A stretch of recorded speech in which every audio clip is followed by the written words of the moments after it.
Musíme teraz pokračovať s testom. Náčelník, tento jasne povedal, žiadne oneskorenie si nemôžeme dovoliť, to je čisto nepriateľné. Ale Ili, stabilita reaktoru je otázna. Musíme počkať na dennú smenu. Tam sú skúsenejší ľudia. Anastázia má pravdu. Reaktor bežal na plnom výkone. Musíme počkať. Tento test je zameraný na kontrolu bezpečnostných systémov reaktora v prípade výpadku napájania.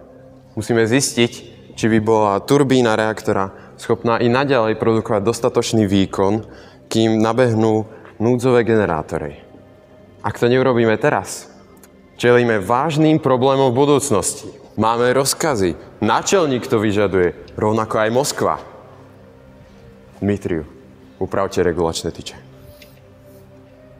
Ilia, rozmýšľaj nad dôsledkami. Reaktor by mohol vybuchnúť. Dosť! Robíme to teraz. Alebo chceš ty vysvetľovať následky náčelníkovi? To nie je dobrý nápad. Dobre, zasuniem tyče, ale nemám z toho dobrý pôcit.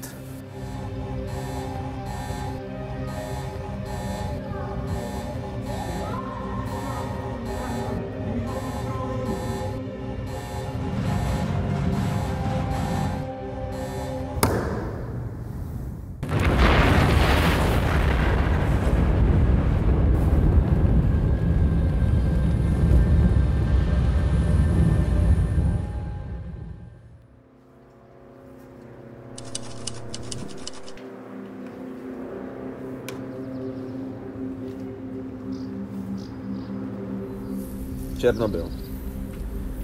História katastrofy.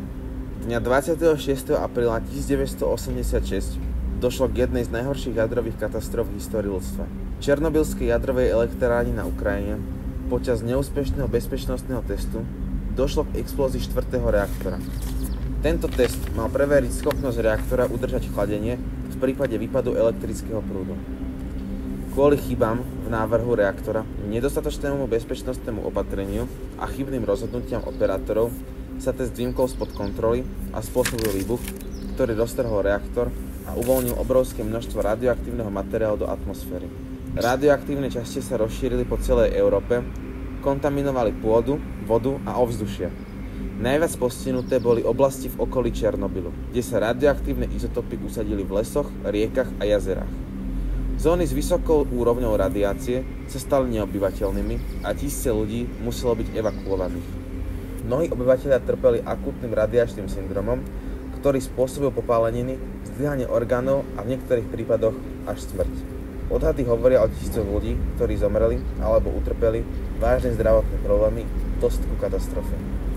Černobylská havária navždy zmenila vnímanie jadrovej energie a jej rizik. Táto tragédia zostáva výstrahou pre celé ľudstvo a pripomienkou, že technológie, aj keď užitočné, môžu mať katastrofálne následky, ak nie sú správne riadené a kontrolované. Pri výbuchu jadrovej elektrárne a následnom úniku radiácie je treba robiť následovné opatrenia. Sledujte oficiálne oznámenia prostredníctvom rozhlasu, televízie, internetu alebo iných komunikačných kanálov. Miestne úrady a bezpečnostné orgány budú poskytovať pokyny a informácie o aktuálnej situácii. Ak ste vonku, okamžite sa presunte dovnútra budovy. Budovy poskytujú ochranu pred radioaktívnym prachom a znížia úroveň ožiarenia. Ak ste vnútri, uzatvorte všetky okná a dvere a vypnite ventilačné systémy, aby ste zabránili vniknutiu kontaminovaného vzduchu. Použite plastovú fóliu, pásku alebo iný materiál na utesnenie okien, dverí a vetracích otvorov. Tento krok môže minimalizovať prienik radioaktívneho prachu do vnútorných priestorov. Zostaňte vnútri budovy, pokiaľ úrady nevydajú pokyn na evakuáciu. Pobyt vo vnútri minimalizuje riziko kontaminácie. Ak máte k dispozícii ochranné masky, napríklad N95, použite ich na filtrovanie radioaktívnych častíc vo vzduchu. Ak masky nemáte, použite mokré handry alebo uteráky na prekrytie nosa a úst. Ak ste boli vonku počas úniku radiácie, vyzležte sa z vonkajšieho oblečenia čo najskôr a vložte ho do plastového vreca, ktoré uzavrite. Tým znížite riziko ďalšej kontaminácie.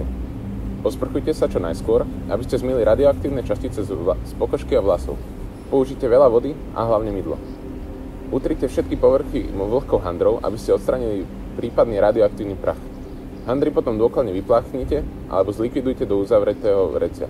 Užívanie jódových tabliet môže pomôcť zabrániť tomu, aby sa radioaktívny jód usadil v štítnej žľaze. Jodové tablety by sa mali užívať len na základe odporúčania zdravotníckych orgánov, pretože nesprávne použitie môže spôsobiť zdravotné problémy.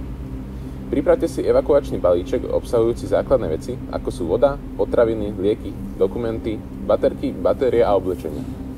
Tento balíček by mal byť pripravený na rýchle opustenie miesta.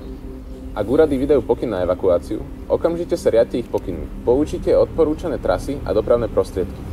Počas evakuácie sa snažte minimalizovať vystavenie vonkajšiemu prostrediu. Ak sa u vás objavia príznaky ako nevoľnosť, vracanie, hnačka, únava alebo kožné zmeny, okamžite vyhľadajte lekárskú pomoc. Obráťte sa na miestne úrady, zdravotnícke organizácie a podporné skupiny, ktoré vám môžu poskytnúť potrebnú pomoc, informácie a podporu po incidente. Vzdelávajte sa o jadrovej bezpečnosti a ochrane pred radiáciou. Pripravte sa na možné núdzové situácie, aby ste vedeli, ako reagovať a minimalizovať rizika. Buďte informovaní, pripravte sa vopred a vždy sa riadte pokynmi miestnych úradov a odborníkov na radiačnú bezpečnosť.